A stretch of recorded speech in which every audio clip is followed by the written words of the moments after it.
I'm going to ask each of you this, but do you have a proportion of the amount that should go on tax rises and the amount that should go, or even a ballpark figure, the amount that should go on cuts? Yeah. Can I ring you back with that on Monday morning? I think the argument should be at this stage to say it shouldn't be all done through savage spending reductions. David made a very important point about deficits aren't morally a bad thing. We need to make sure that we get through this period where we relieve the pressure wherever we can, making the principled argument for the 50p tax rate, as we should do in my view, also making the argument for tax on financial transactions. And I think Labour really needs to get credibility in this argument in the coming months, and hopefully between us in this leadership election we can give some of that definition to the argument. Thank you. Diane. New Labour did many good things, but it made a fetish of the tax question. Tax for New Labour became more about presentation than making a pragmatic judgment about what the economy needs and the real function of taxation in the economy. I think that as you said, the balance, or implied, the balance between taxation and public sector cuts in trying to raise the money to fill the hole in our deficit is wrong. At the moment, the majority of the money is supposed to be coming from public sector cuts, and I think that's wrong. We need to move it in favour of taxation. I wouldn't give you a precise figure, but we definitely need to move it. We still have some of the lowest tax rates on the well-off and on financial services in Europe. So even if we were to ally ourselves more with our European neighbours, that would not be so terrible. So I think the balance between cutting public sector, which is terrible for the reasons I've said, and taxation is wrong. We need to work internationally to bring about the tax on financial transactions. And then, of course, you know, I studied in the shadow of where Keynes used to work, and I believed at this time we could do with a little less neoliberalism and a little more classic Keynesianism.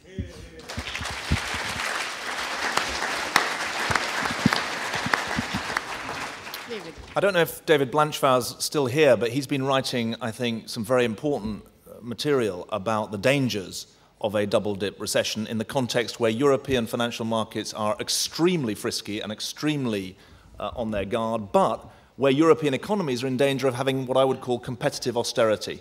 And that's a very, very dangerous situation. One thing, just in parentheses, the Tories are pointing to Canada as a great example of how you can reduce your deficit quickly. The Canadians reduced their deficit in the 1990s in the middle of the Clinton boom. And that's a significant part of the reason that they managed to get away with what they did. So we've got to be really canny about this. 4 of us on this panel supported the 2-to-1 ratio. It was very precise, Polly, the 2-to-1 ratio that the government set in last year for the relationship between spending and tax increases, spending reductions and tax increases when it came to reducing the deficit by half over 4 years starting next year. I'm not going to run away from that. I think that was a principled and serious decision which recognised the need both to support the economy with a serious growth strategy, but also the need to make sure that we got spending and tax into some kind of balance. Because, of course, what's happened over the last year and a half, is that the tax take has gone through the floor down to about 34% of national income, historically very low, and that speaks to a critical point. Our corporate tax regime was too dependent on financial services. Now, the reason that that's important is not just because of the public spending situation. The leverage of money into financial services sucked money out of the rest of the economy. And critical other industrial sectors that Ed was talking about earlier, they need more balanced investment portfolios across the economy if we're to get the sort of industrial policy that we need. And so these things do fit together. A couple of other points. First of all, the broadest shoulders should certainly bear the greatest share of the burden, and that must be a fundamental principle that we go on. Finally, we've got to be really canny about the following thing.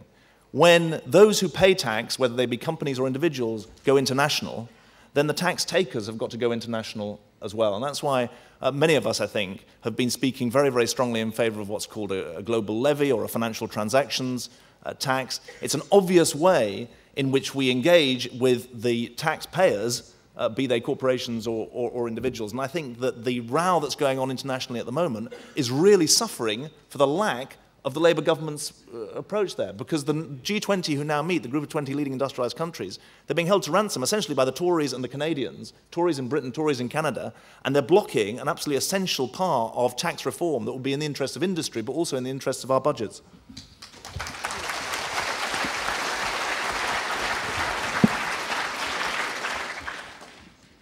Just in terms of the principle, I take my share of responsibility of being part of the last government, and I think it's important to say at the outset of this that we should defend our record where we got it right, but we should admit where we got it wrong.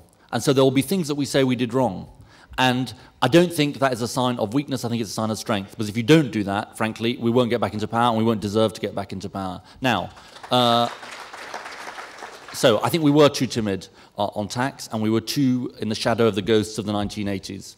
And we need to exorcise those ghosts. I've said that the top rate of tax should remain permanently. It was introduced as a temporary measure, but of course it should remain permanent. It's right to reduce the deficit, but also for tax fairness, frankly. I think the balance that this government is pursuing is wrong, because they are pursuing a different balance than we pursued in the last, that we were proposing.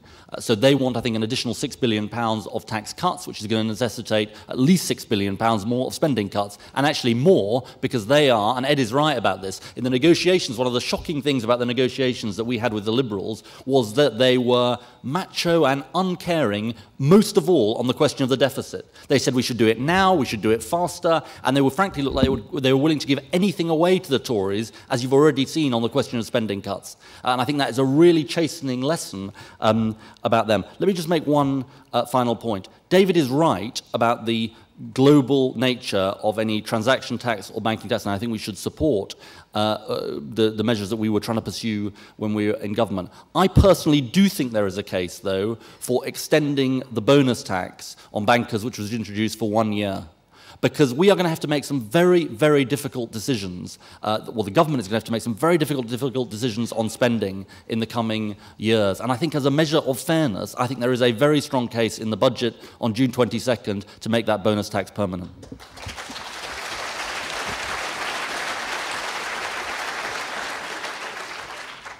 This question is about economics, but it's also about the two fundamental things which are about politics, which is the role of government and your view of social justice. And I think we face, with the Conservative Liberal coalition, a real fight about ideology and the role of the state. It's not simply about the path for the economy this year. Think back in the last 13 years, what they are trying to do is claw back ground they lost. They said in the 80s and 90s that a minimum wage would cost jobs. They said you could only have a successful economy if you accepted unemployment and rising poverty. They also said that you could only succeed economically if the state became smaller. And I actually think we proved them wrong. We proved you could have a minimum wage, proper rights at work. We didn't go far enough, but with higher employment. We actually were the first developed country in the Western world to win an argument for a tax rise for the health service, not because we'd failed on the economy, but we won public support to raise tax in order to invest in health. And it was also the case that in the face of rising inequality around the world, we did more redistribution than any government in our country since 1945 with what we did with tax credits. But it wasn't enough to get child poverty down fast enough. And they want to win this argument back. So they aren't simply arguing about the economy this year. Fundamentally, Cameron and Clegg are arguing for the smaller state and for a view of social justice which says you only get fairness if government gets out of the way. I think that is profoundly, profoundly wrong. It offends our Labour socialist values, and we have to fight against this. What does that mean in practice, Polly? First of all, I think we did make the case in the last 15 years for deficit finance, to borrow to invest. It's important we get this deficit down, but if you try and get it down too fast, and arguably the path for the deficit which we set in government was too fast, if you try and do it too fast, you actually end up stifling the economy, leading to more unemployment, to slower growth, and in the end, to a bigger deficit. So I think their plan to do the deficit faster is absolutely and profoundly wrong. The second thing is, we never had a spending review. We never finalised our spending totals. We were waiting to see what happened on the economy. Arguably, we should have done the spending review.